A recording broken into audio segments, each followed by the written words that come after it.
kita berada hari-hari ini, ada frekuensi yang segar yang Tuhan lepaskan, katakan amin. Amin. Saya rindu ketika kita menangkap apa yang baru. Setiap hari ada berita yang baru, ada berita yang baru. Amin. Kalau saudara menonton hari-hari ini, ada berita-berita yang terus diupdate, ada berita-berita yang terus terjadi. Saudara lihat bagaimana berita-berita yang terbaru terus diumumkan, terus diberitakan lewat berita-berita yang ada. Dan saya rindu kita bukan hanya menonton berita-berita yang bersifat fisik atau lahiriah. Saya rindu saudara menangkap berita-berita yang bersifat ilahi. Katakan amin. Amin. Kita hari ini akan belajar bagaimana caranya menerima revelation atau pewahyuan. Pewahyuan sangat penting bagi gereja Tuhan. Dan hari ini judul besar kita masuk di bulan Agustus adalah kita mau conquer every challenge atau menaklukkan setiap tantangan. Untuk menaklukkan setiap tantangan kita perlu yang namanya revelation. Apa itu revelation? Revelation adalah pewahyuan. Sama-sama katakan pewahyuan. Pewahyuan. Apa itu pewahyuan? Pewahyuan adalah berita yang baru dari surga. Jadi kalau saudara di rumah menonton berita, ada hal-hal yang baru yang diupdate di berita tersebut, maka pewahyuan adalah hal-hal yang ada di surga yang diupdate, yang diberitakan kepada saudara. Katakan amin.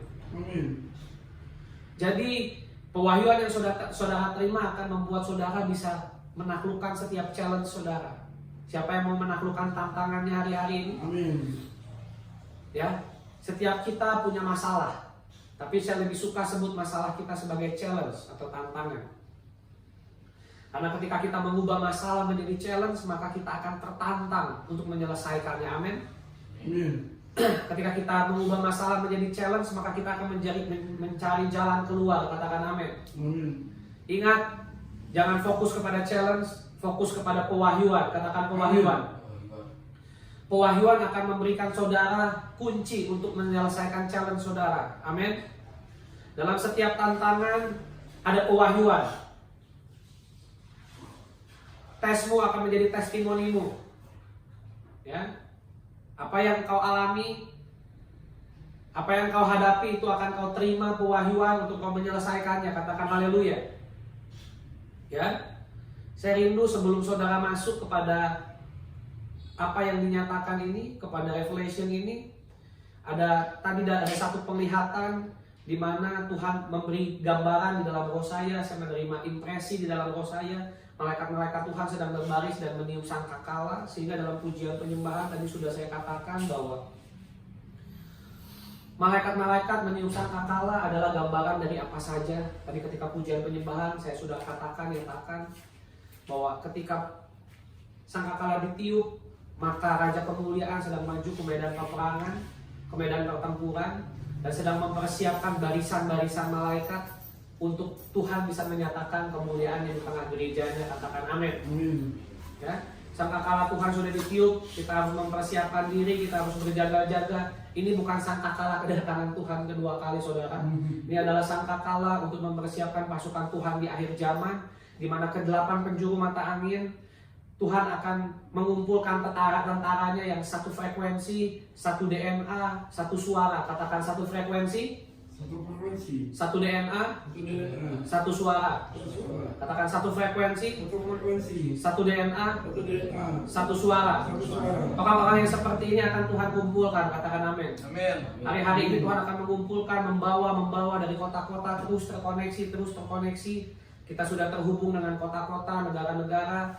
Seperti saudara tahu, di mana kita dihubungkan dalam dimensi kerasulan daripada kota-kota di Indonesia, dari Bandung, Jakarta, ada di Kalimantan, ada di Bali, di Sorong, di Ambon, ya. Lalu Tuhan membawa kepada bangsa-bangsa, Tuhan mengkoneksikan kepada Malaysia, Jerman, Belanda, Amerika, New Zealand, Jepang. Ada negara-negara yang sudah mulai Tuhan koneksikan dengan kita. Dan saya rindu apa yang dikoneksikan ini dipersiapkan. Ini adalah bagian daripada sangkakala Tuhan yang ditiup. Katakan haleluya. Saudara, di sini bukan satu kebetulan. Mungkin ada saudara juga mendengar ini di channel YouTube. Bukan satu kebetulan saudara dipanggil oleh Roh Kudus. Katakan haleluya. Engkau bisa sampai di channel ini bukan satu kebetulan. Roh Kudus yang menggerakkan engkau untuk mendengar suara ini.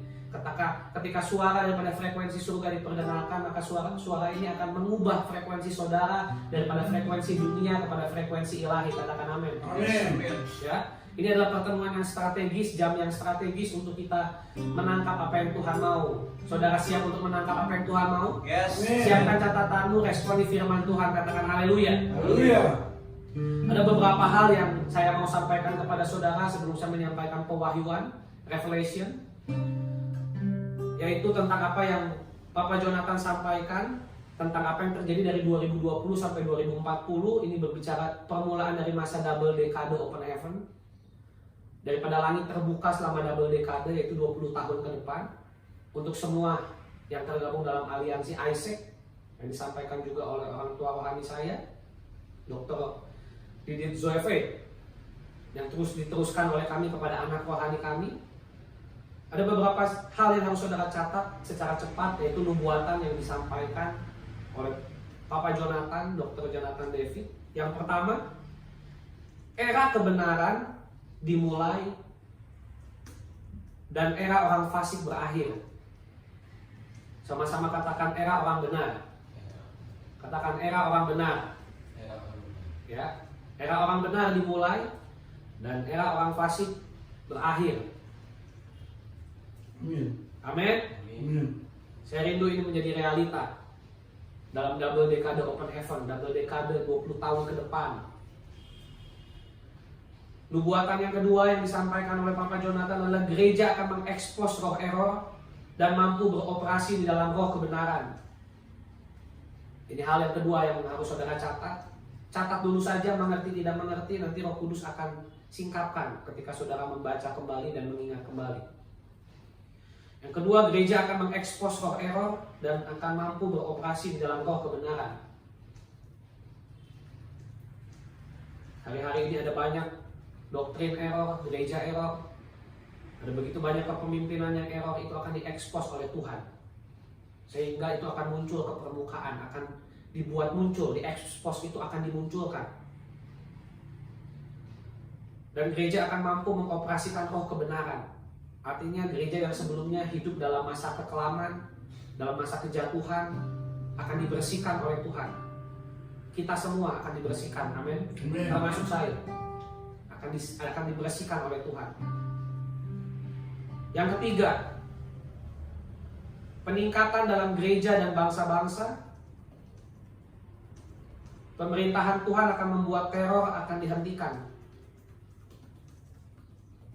Akan terjadi increasing, akan terjadi peningkatan dalam gereja dan bangsa-bangsa selama 20 tahun ke depan sampai 2040, di mana pemerintahan Tuhan akan membuat teror dapat dihentikan.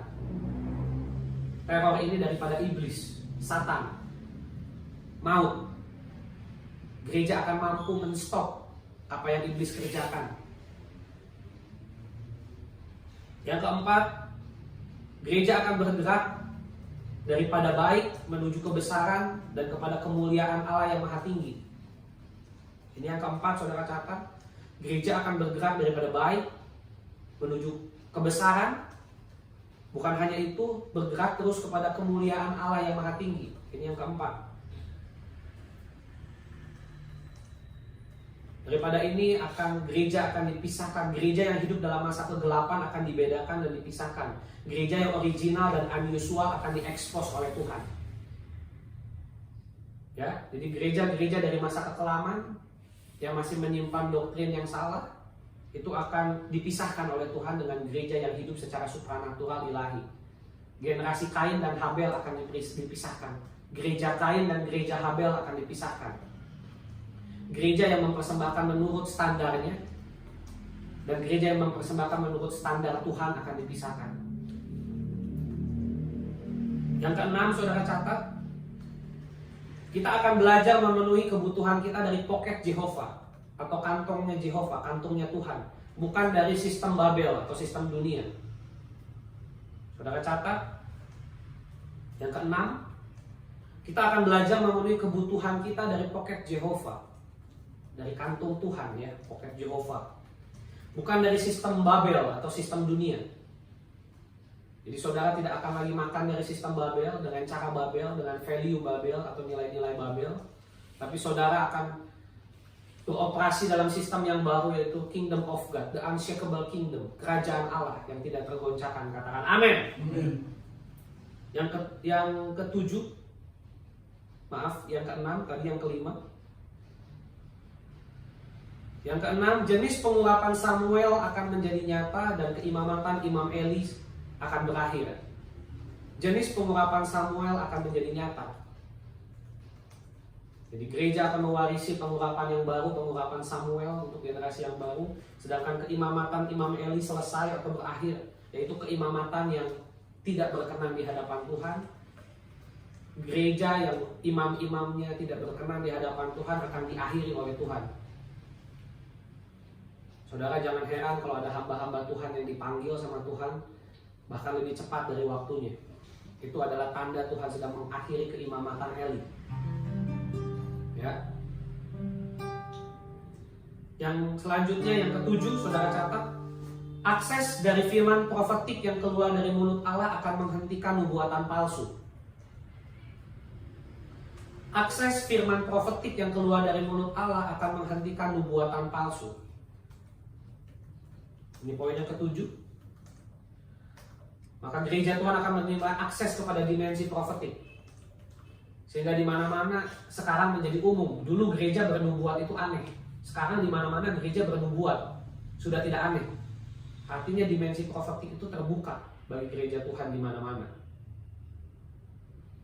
Yang kedelapan, gereja akan dibangun dari pilar Sion dan akan berpatroli di alam rohani dan menutup pintu gerbang neraka. Gereja akan dibangun dari pilar Sion dan gereja akan berpatroli di alam rohani dan menutup pintu gerbang neraka. Ini adalah gereja yang powerful. Katakan haleluya.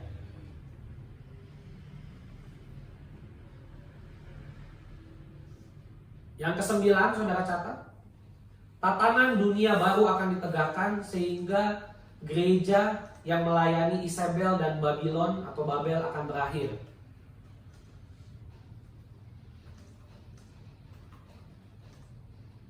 Tatanan dunia yang baru akan ditegakkan sehingga gereja yang melayani Isabel, roh Isabel, dan melayani Babylon atau melayani Babel akan berakhir. Babel adalah dunia, banyak gereja yang mengadopsi sistem dunia. Banyak gereja dikuasai roh Isabel, seperti yang dikatakan dalam kitab Wahyu. Nah, gereja-gereja seperti ini masa kejayaannya akan berakhir.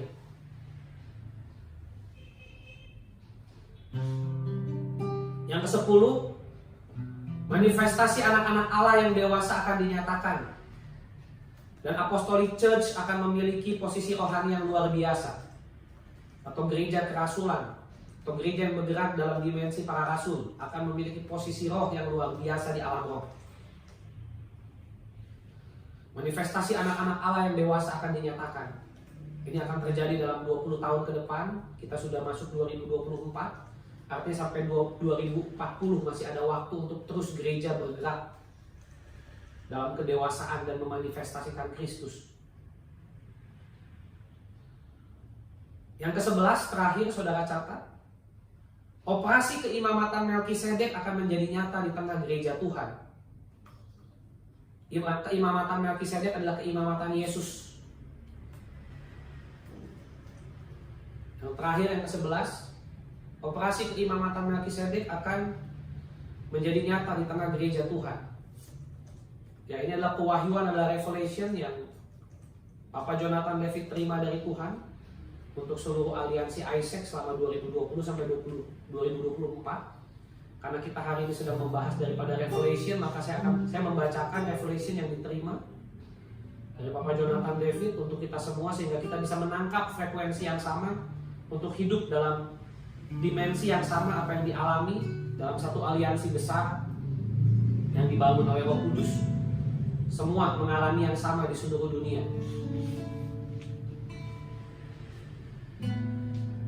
Untuk menyelesaikan challenge kita perlu revelation, perlu pewahyuan. Katakan amin. Pewahyuan akan menolong kita untuk menyelesaikan setiap masalah dan tantangan. Gereja Tuhan perlu revelation. Ada dua jenis gereja. Gereja yang hidup secara natural dan gereja yang hidup secara spiritual atau ilahi. Ini yang disebut eklesia. Kenapa gereja memerlukan pewahyuan? Kenapa kita memerlukan pewahyuan? Kenapa kita memerlukan informasi dari surga yang baru? Pewahyuan adalah apa tadi? Informasi, berita terkini dari surga. Saudara jangan hanya update berita dari televisi saja atau internet. Saudara harus update berita dari surga. Itu yang disebut pewahyuan.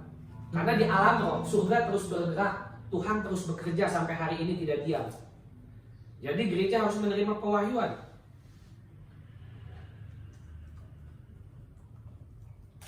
Ya. Kenapa gereja harus menerima pewahyuan? Yang pertama, saudara catat, supaya gereja mengerti apa yang ada di dalam pikirannya Kristus dan perasaannya Kristus.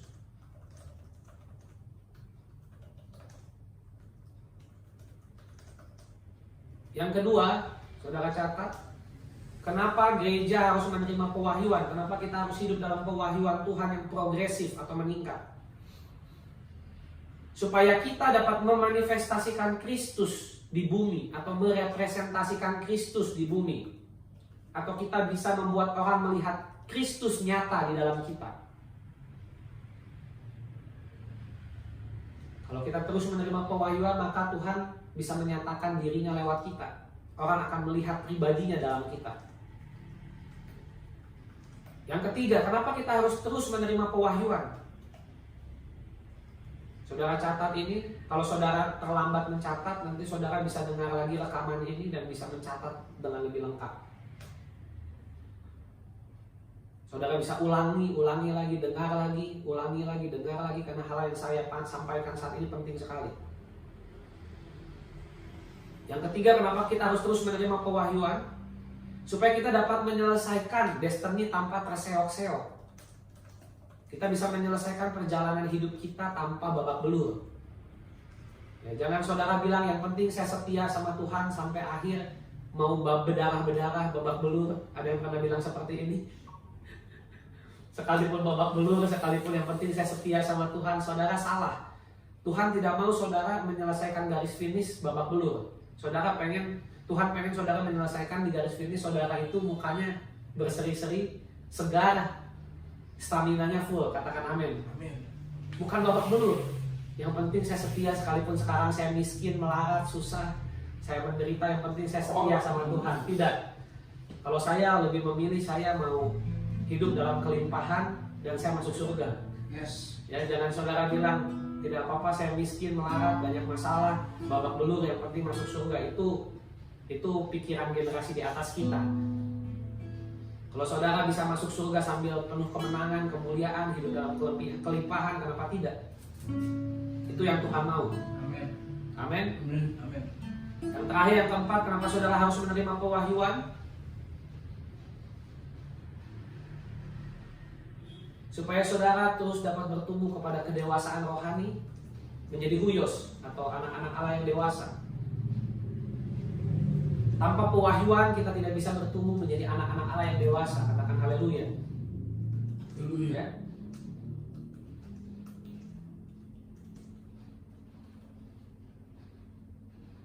Jadi definisi pewahyuan yang pertama apa? Berita dari surga, informasi yang terbaru dari surga. Definisi kedua dari pewahyuan, bukan menambahi kitab yang sudah ada, tetapi menyingkapkan dari apa yang sudah tertulis oleh Roh Kudus.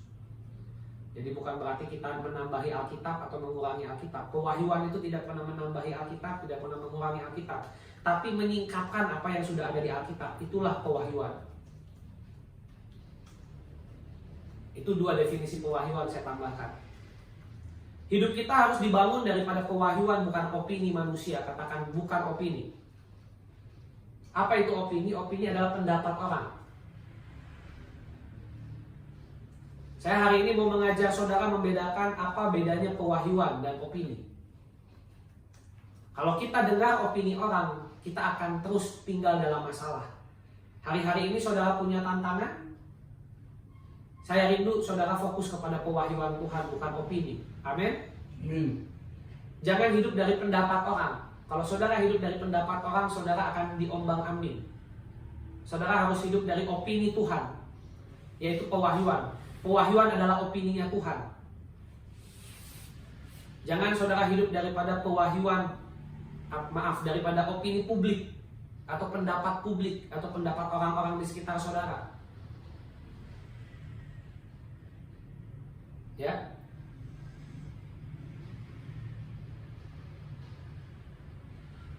Yesaya 55 ayat 10 sampai 11. Sebab seperti hujan dan salju turun dari langit dan tidak kembali ke situ melainkan mengairi bumi, membuatnya subur, menumbuhkan tumbuh-tumbuhan, memberikan benih kepada penabur dan roti kepada yang mau makan. Perhatikan, benih diberikan kepada penabur. Yesaya 55 ayat 10. Roti diberikan kepada orang yang mau makan. Kalau saudara punya mentalitas penabur, Tuhan akan kasih benih. Tuhan tidak akan kasih benih kepada orang yang tidak suka menabur. Tuhan hanya akan kasih roti kepada orang yang makan. Benih tidak untuk dimakan. Amin. Saudara kalau punya apel, saudara nggak mungkin makan bijinya. Benih bukan untuk dimakan, benih untuk ditabur. Tuhan tidak pernah memberi benih kepada orang pelahap. Kalau saudara pelahap, saudara dapat berkat 10 juta, semua saudara habiskan untuk diri saudara. Tapi kalau saudara seorang penabur, saudara dapat berkat 10 juta, saudara siapkan benih yang mau saudara tabur yang berapa, yang mana. Itu mentalitas penabur. Saya rindu saudara di sini tidak ada yang mentalitas pelahap, tapi penabur. Katakan amin. Amin. Karena penabur akan disiapkan untuk orang yang suka benih, akan disiapkan kepada orang yang suka menabur. Tetapi kalau saudara cuma pelahap, cuma suka makan, saudara cuma dikasih roti. Roti cuma dimakan habis, tidak ada benih. Tapi kalau saudara dikasih buah, dikasih saudara penabur, saudara akan dikasih benih. Benih ini akan saudara bisa tabur dan saudara akan bisa menuai di musim selanjutnya. Katakan amin. Amin. Ya, ingat kita bukan hidup hanya untuk hari ini, kita hidup untuk masa depan. Kita harus siapkan benih untuk ditabur, untuk kita tuai di musim selanjutnya. Katakan amin. Amin. Kalau saudara mengerti ini, hidupmu gak akan pernah menderita. Kalau hidupmu hari ini menderita karena engkau pelahap, bukan penabur. Ya, saya tidak akan bahas itu lebih dalam. Itu ada sesi khusus, materi khusus. Tapi intinya saya mau kasih tahu kalau hari ini saudara susah, terutama masalah uang, karena saudara pelahap, bukan penabur. Saudara tidak pernah siapkan benih, tetapi kau habiskan semuanya. Ya. Ayat yang selanjutnya, demikian firmanku keluar dari mulutku, tidak akan kembali kepadaku dengan sia-sia. Tetapi ia akan melaksanakan apa yang Kuhendaki dan akan berhasil dalam apa yang kusuruh kepadanya. Di firman Tuhan ini seperti benih yang akan mengerjakan hidup saudara. Katakan amin. Amin. Firman di surga, di mulut Allah, dari tahta tidak akan kembali dengan sia-sia. Inilah pewahyuan yang saya bagikan kepada saudara. Poin pertama saudara catat dengan cepat. Pewahyuan itu dari Roh Kudus, sedangkan opini publik berasal daripada pengetahuan manusia. Di poin yang pertama, gereja harus hidup dari apa? Pewahyuan, bukan opini. Hidup kita harus hidup dari pewahyuan, bukan opini, bukan pendapat orang. Yang pertama, opini itu dari akal manusia. Pewahyuan itu dari Roh Kudus. Saudara catat ini baik-baik.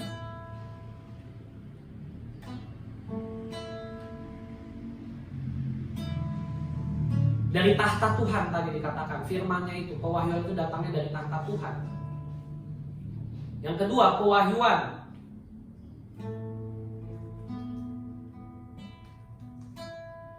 bersumber dari Bapa. Sumber, Bapa dalam bahasa aslinya adalah sumber.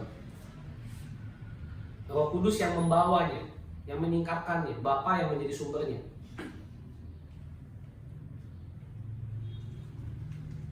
Sedangkan opini adalah suara kerumunan banyak orang. Di dalam kitab Wahyu ada salah satu gereja yang ditegur Tuhan karena lebih mendengarkan opini, suara banyak orang dibanding suara Tuhan. Kita menganut teokrasi. Teokrasi itu kepada Tuhan.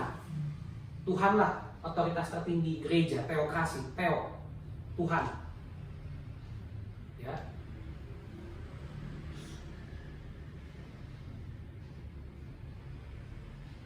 Yang ketiga, hidup dari pewahyuan, saudara membangun di atas batu.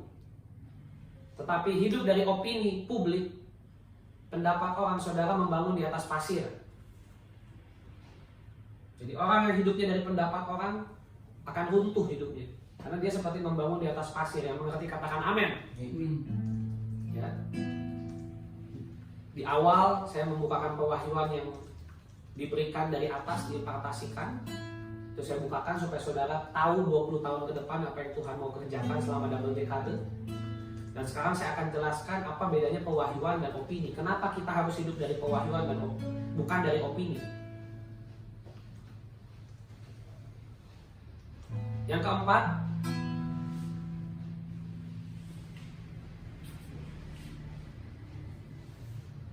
hidup dari pewahyuan akan membuat saudara menemukan strategi yang jelas untuk menyelesaikan tantangan. Sedangkan hidup dari opini akan membuat saudara bingung dan terombang-ambing. Jadi pastikan hari ini kita jangan hidup dari opini. Kita akan seperti orang yang diombang-ambingkan. Kalau saudara hidup dari pewahyuan, maka kau akan terima strategi yang jelas. Daud hidup dari pewahyuan, bukan opini. Dia tidak tanya jenderal-jenderalnya, kita harus bagaimana ini strateginya. Dia bilang, ambil baju efod, tanya Tuhan. Katakan amin. Daud itu jenis pemimpin yang teokrasi. Kalau perang dia bukan kumpulin orang, dia tanya ini kita harus gimana, bukan. Dia bilang ambil efod, ambil urim, ambil tumim, tanya Tuhan. Itu pemimpin yang benar, bukan tanya orang, tanya Tuhan. Kalau pemimpin tidak punya akses sama Tuhan, dia tanya orang. Ini pentingnya seorang pemimpin harus punya koneksi dengan Tuhan. Saya tidak bilang sistem gereja yang pakai majelis dan lain-lain salah. Saya tidak bahas itu. Kita sedang tidak bahas sistem gereja. Tapi di sini saya cuma mau bilang bahwa pemimpin yang benar punya akses dengan Tuhan untuk terima pewahyuan, sehingga dia tidak akan diombang-ambing oleh pendapat penatua atau pendapat majelis atau diaken atau pendoa. Lucu kalau seorang pemimpin bilang sama pendoa, tolong doakan saya, apa pesan Tuhan buat saya. Itu seperti Saul. Seorang pemimpin harusnya punya akses dengan Tuhan. Seorang gembala sidang harusnya punya akses dengan Tuhan. Bukan minta pendoanya, tanyain Tuhan, tolong apa pesan Tuhan. Itu salah. Saudara paham? Itu pemimpin yang benar. Yang kelima, hidup dari pewahyuan akan membuat saudara beroperasi dalam tatanan pemerintahan Tuhan. Tatanan adalah struktur pemerintahan, tatanan.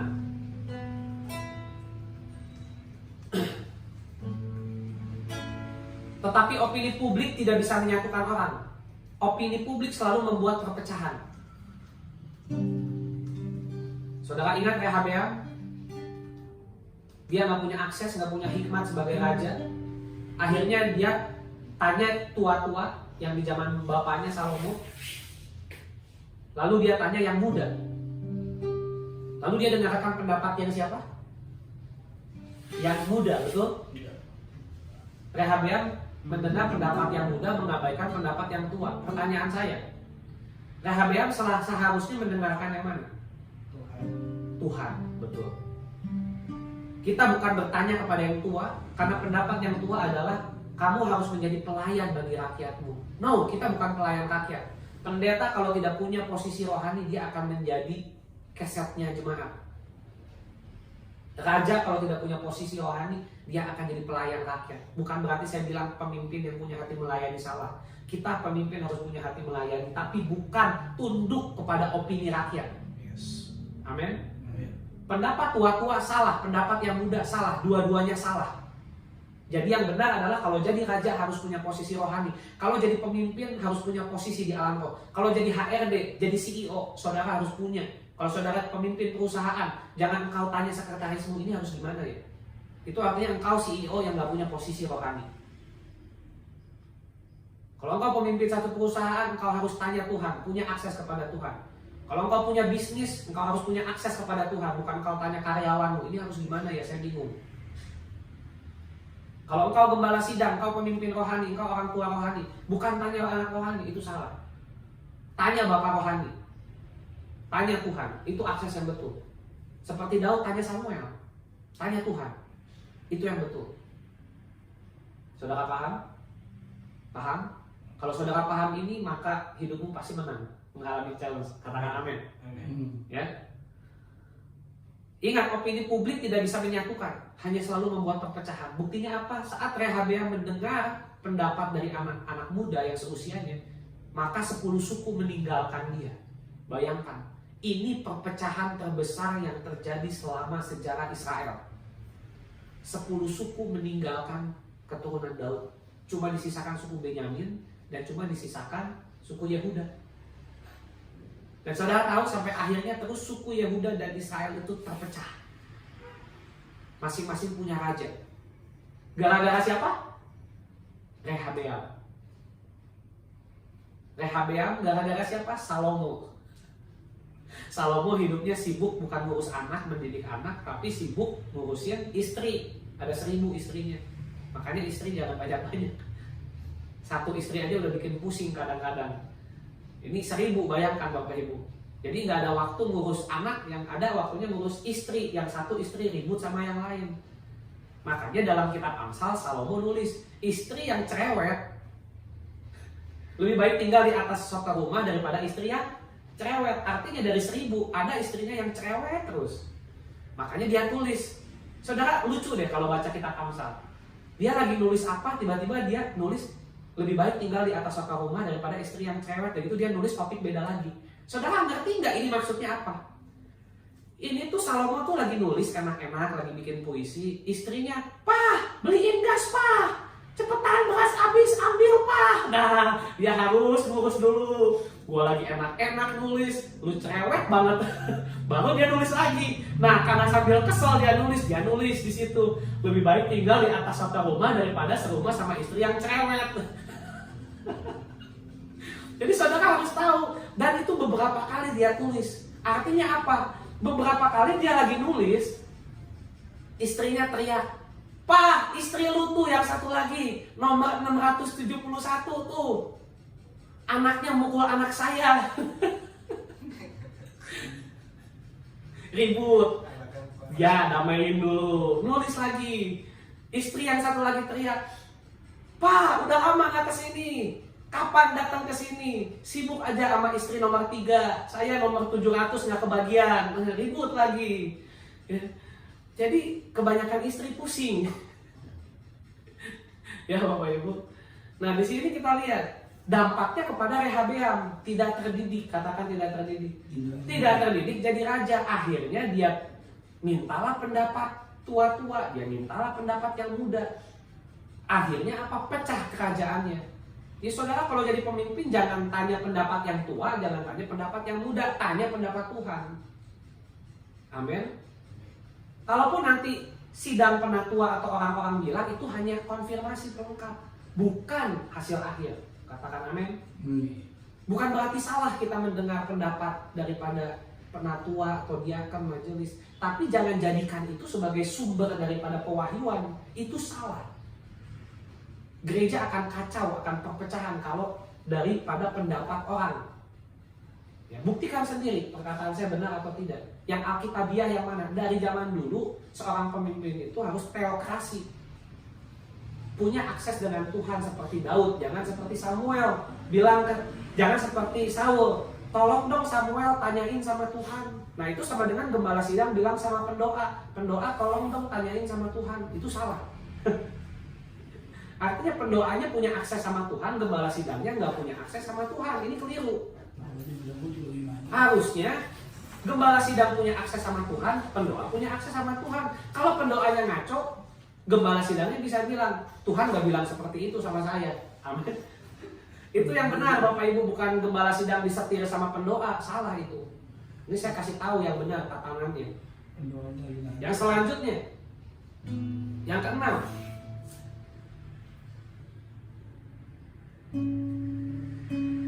hidup dari pewahyuan membuat kita akurat, presisi. Akurat itu apa? Tepat. Seperti yang Tuhan mau, tidak kurang, tidak lebih. Kalau Tuhan bilang 5 sendok makan, maka 5 sendok makan. Jangan dibikin 4 atau 6 sendok makan.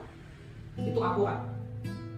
Tetapi hidup dari opini publik akan membuat hidup kita terus melenceng, berputar-putar.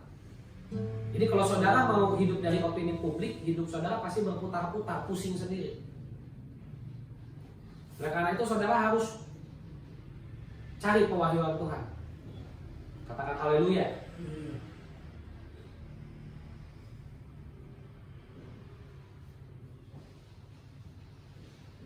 Yang ketujuh,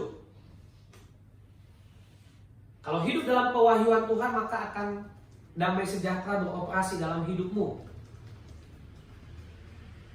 Tapi kalau kau hidup dari opini orang, kau akan gelisah.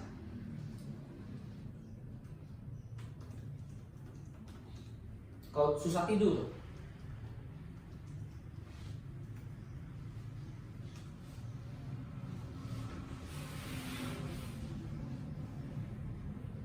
Kalau hari-hari ini saudara gelisah menghadapi tantangan, mungkin kau terlalu banyak tanya pendapat orang, pusing sendiri.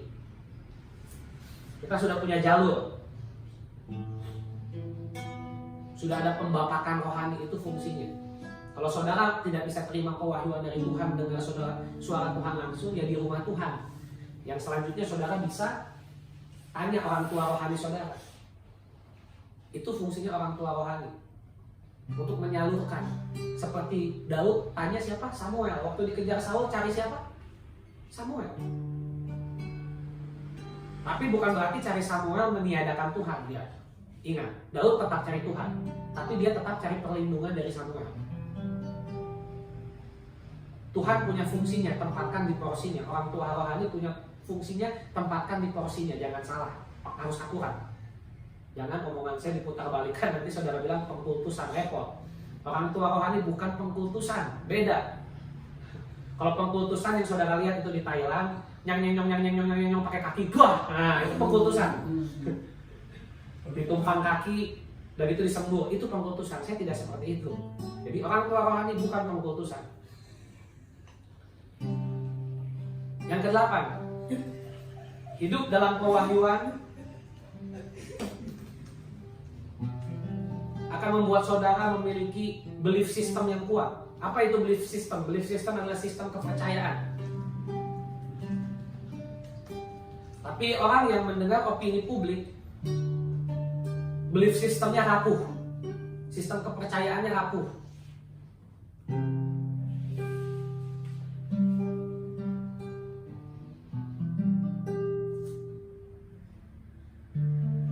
Nanti saudara baca kembali catatannya karena ini saya bagikan dengan cepat. Yang kedelapan,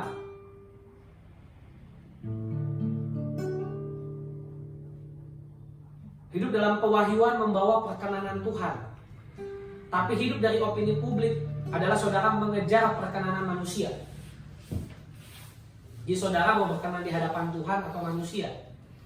Firman Allah katakan, sekali-kali jikalau aku mencoba berkenan di hadapan manusia, aku bukan hamba Tuhan. Jadi saya sebagai hamba Tuhan, saya tidak berusaha menyenangkan manusia.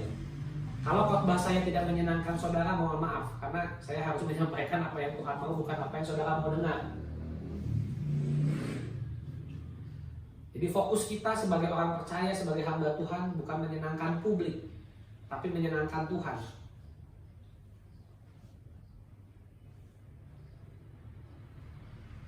Jadi saudara mau berkenan kepada Tuhan atau kepada manusia, silahkan tentukan hidupmu. Engkau mau mendengar pewahyuan Tuhan atau opini manusia publik. Yang kesembilan,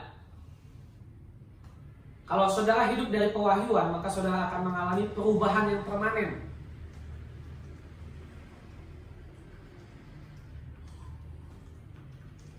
Tetapi kalau saudara hidup dari opini publik, maka perubahan hidup saudara itu sifatnya temporary atau sementara.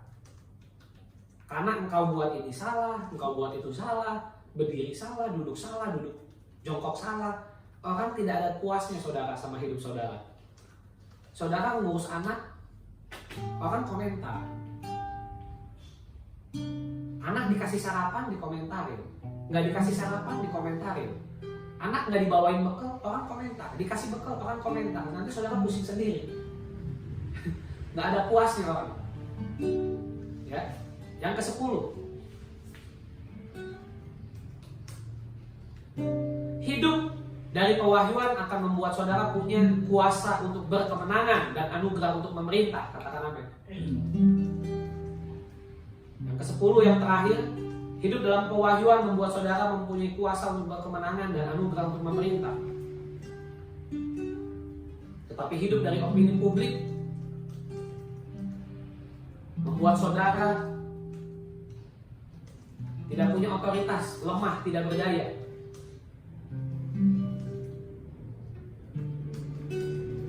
Itu saya bagikan secara cepat. Saya berdoa buat saudara. Pada saat ini angkat tanganmu, arahkan ke kamera dimanapun saudara berada. Tuhan, saya berdoa, hambamu berdoa, biarlah pintu pewahyuan terbuka. Informasi dari surga dibuka untuk anak-anakmu, apa yang sedang Tuhan kerjakan. Hambamu berdoa supaya anak-anakmu tidak lagi hidup daripada opini publik untuk menyenangkan hati manusia, tetapi fokus untuk menyenangkan hati Tuhan. Ampuni kalau hari-hari ini ada di antara kami fokus kepada pendapat manusia, kepada pendapat orang, fokus kepada apa yang orang mau, orang pikirkan, bukan apa yang Tuhan mau, bukan apa yang Tuhan pikirkan. Sibuk mencari perkenanan manusia, bukan perkenanan Tuhan. Ampuni kami Tuhan. Hari ini kami mau mengarahkan hati kami kepada Engkau. Kami harus mengupgrade dan mengupdate terus diri kami. Biarlah impartasi dari rumah Tuhan mengalir, sehingga anak-anakmu yang terkoneksi di sini, baik yang di Zoom juga yang nanti di YouTube mendengar, biarlah mereka bisa terkoneksi ke rumah Tuhan untuk menerima pewahyuan, revelation, sehingga mereka bisa hidup limpah dengan pewahyuan. Mereka berkemenangan, control every challenge, melewati, menaklukkan setiap challenge, setiap tantangan mereka dimanapun mereka berada. Mereka lebih dari pemenang, mereka dikumpulkan di tempat ini, di dalam apostoliknya Tuhan, di dalam ruang apostoliknya Tuhan, dewan sidang apostoliknya Tuhan, untuk mendengar firman kerajaan, di dalam ruang tiranusnya Tuhan, untuk diperlengkapi, sehingga ketika mereka terjun ke pekerjaan, terjun ke domain, mereka exercise, mereka latihan, mereka menang, mereka pulang lagi ke rumah Tuhan, mereka makan lagi pewahyuan, mereka pergi lagi bekerja, mereka menang lagi, mereka pulang lagi, mereka makan lagi pewahyuan, mereka pergi lagi, mereka menang lagi, terus dari kemuliaan kepada kemuliaan. Sudah selesai hidup yang naik turun, sudah selesai hidup yang berputar-putar, ini waktunya hidup yang terus naik dari kemuliaan kepada kemuliaan. Yang itu mengalami hidup from glory to glory. Mari sama-sama katakan haleluya, haleluya, amin. Beri kemuliaan bagi Tuhan. Selamat hari Minggu saudara. Pengumuman dari saya, silahkan saudara nanti hadir hari Rabu dan hari Kamis. Lalu untuk saudara yang ikut kelas School of Prophet, silahkan saudara hadir nanti malam untuk tanya jawab. Ada sesi tanya jawab, materi sudah diberikan.